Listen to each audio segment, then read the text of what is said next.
Hello and welcome to the WIHS Journal, Public Affairs from 104.9 FM. I'm Paul Kretschmer. In the second of 2 days of conversation with Dr. Richard Land about the impeachment process and where it's going now that it appears to be going to the U.S. Senate for a trial. I observed to Dr. Land that the system we have in the States is considerably different than the parliamentary system where they had an election recently in Britain for the House of Commons. That sounds very parliamentary as opposed to the way our U.S. Congress works.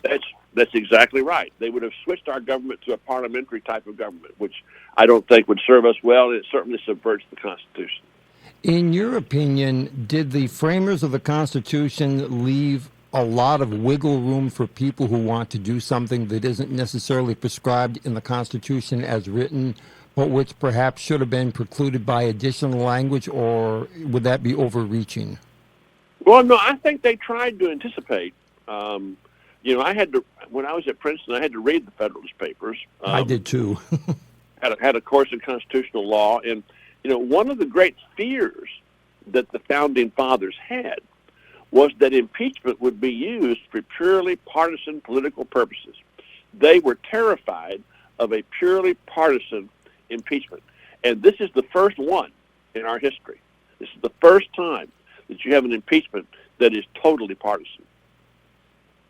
What does that do to the confidence of the people of the United States watching this play out the way it's been playing out? Well, I think that this impeachment fiasco and the FBI investigation, and now we're finding the cascading numbers of violations of law and abuses identified by Mr. Horowitz, and now the FISA court is demanding an explanation, shows us that we should be very, very concerned and have a great deal of lack of confidence in the higher echelons of the FBI and their willingness to abuse the law.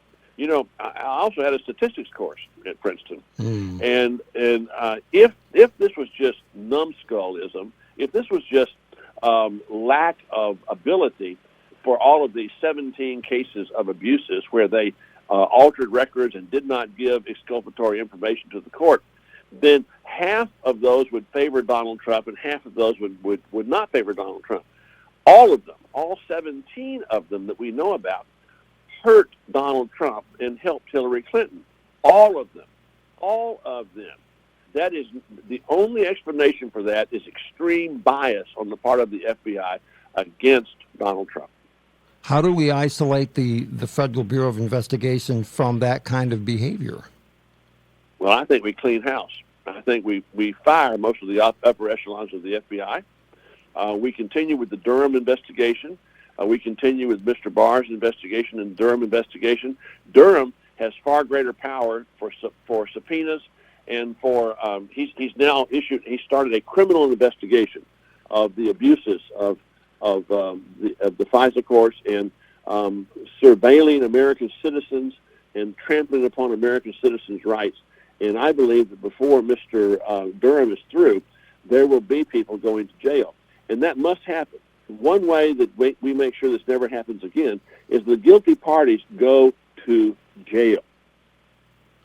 And in your view, what kind of a time sentence would drive that point home as opposed to being so short that it's simply considered to be the cost of doing business if you want to run the country or control the country?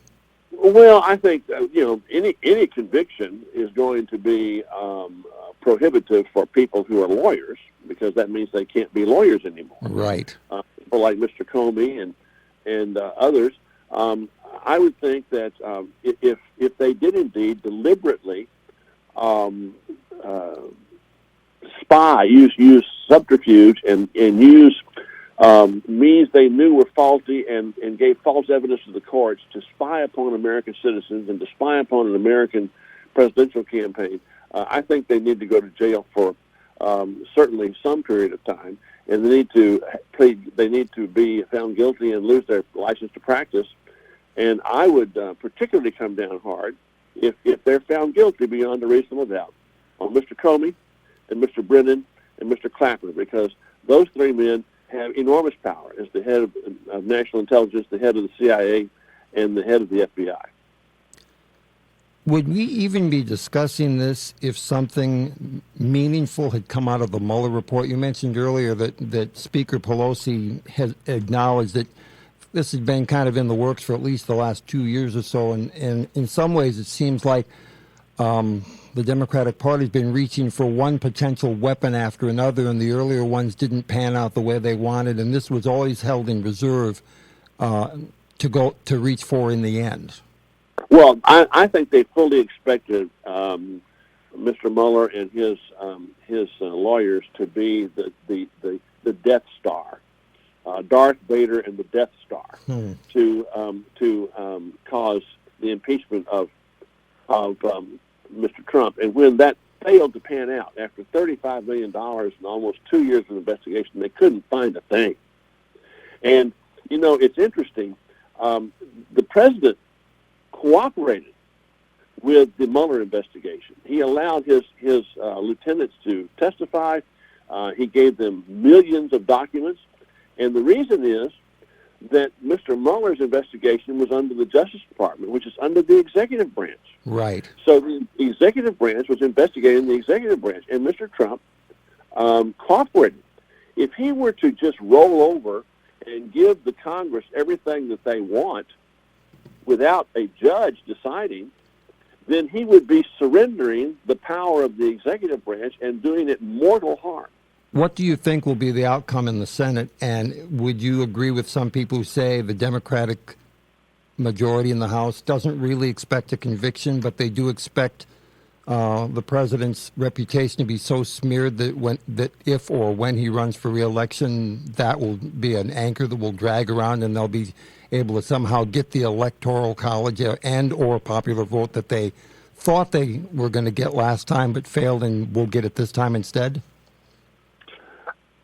I've quit trying to figure out what the Democratic leadership in the House thinks. It makes my head hurt. I think that if you do that, you're making an assumption that they are thinking rationally. And I don't think they are.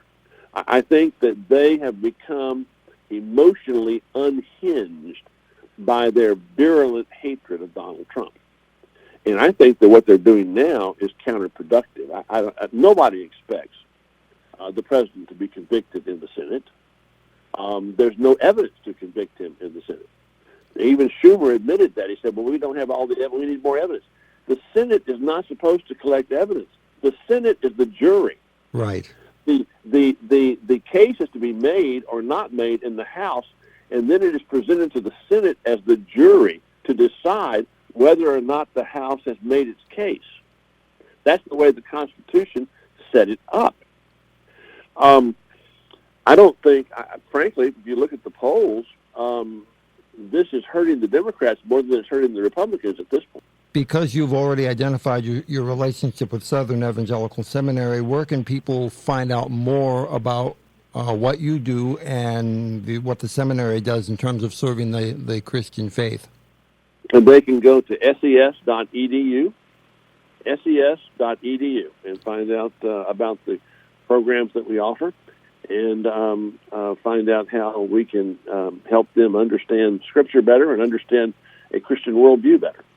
Thank you for the graciousness of your time in the hour of the day as it is to speak with me, sir. Well, I'm delighted to do so. I wish it could be on a happier subject. Yeah, that's for sure. Maybe you and I will get together on a future occasion where we can actually tackle something like that and actually be pleased about what we're discussing and how it turns out. I'll tell you what, let's talk right after the election, because I think I'm going to be a lot happier than Chuck Schumer is. Okay, sir. Thank you very much for your time, sir. Yep. Bye-bye. Bye-bye. This concludes these 2 days of conversation with Dr. Richard Land, president of the Southern Evangelical Seminary in Charlotte, North Carolina. For further information on the subject of impeachment, call us at 860-346-1049. That's 860-346-1049. The opinions expressed are those of the participants, not necessarily those of the staff or management of this station. I'm Paul Kretschmer on the WIHS Journal, Public Affairs from WIHS, Middletown.